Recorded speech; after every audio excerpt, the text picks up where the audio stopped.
So today I want to give you a new perspective on how to use suspensions differently for some of your most troubling students.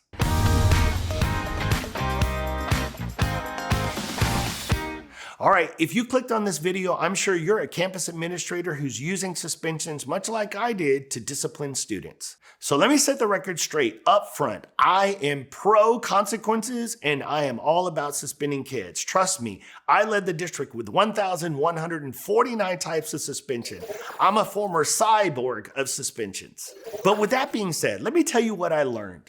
A different perspective is I learned that for example, in the state of Texas, we can only exclude students for suspensions up to a maximum of 3 days. And it seemed like every generation prior to me as an administrator just gave out 3-day suspensions like candy. So to me, I automatically picked up that as one of my main tools of excluding students for their poor choices and poor voices. So for me, when they violated student code of conduct, 3 days, 3 days, 3 days, that is just exactly what I learned to do. But let me tell you what I've learned about this. As a former campus principal who led the district with the most exclusionary consequences, the first thing that we asked ourselves as we reflected on our data was our suspensions actually changing the behavior? And actually the data didn't support that. We were literally living out the definition of insanity every single day, like you probably feel in your office. We were excluding students at a high rate, but we weren't seeing a change in their behavior. That was the first instinct that told us what we're doing is not working. So the first thing we changed was our philosophy on how we utilize suspension. So again, I have no problem with suspending students, but the first thing we had to examine is, why do we do multiple days? It's interesting because as I travel across the country training administrators all over, I hear 3 days, 5 days, even up to 10 days. So it made me just think about this. What is the purpose of a multiple day suspension?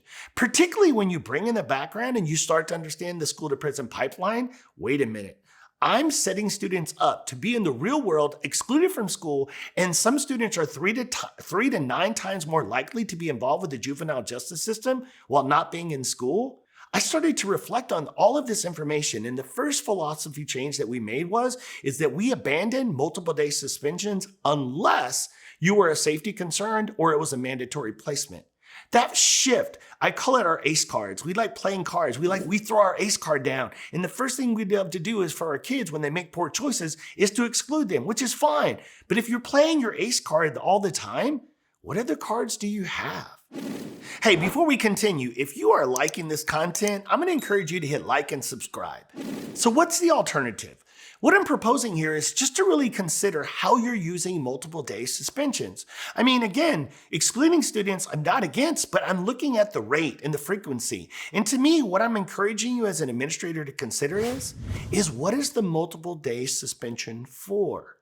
And if we can't really justify them being away from school unless they're a safety concern, then the first thing I'm going to challenge you to do is to utilize your in-school suspension in conjunction with your suspension. So excluding a student for a day and then bringing them back and then moving them down to scaffolding into an in-school suspension or even detentions on top of that, combining those together at least brings the students back into the learning environment. And you'll also realize that your students don't feel like they're excluded for longer times, and they're academically able to recover more. They're able to feel like they belong in the school system because they're not being excluded for longer periods of time.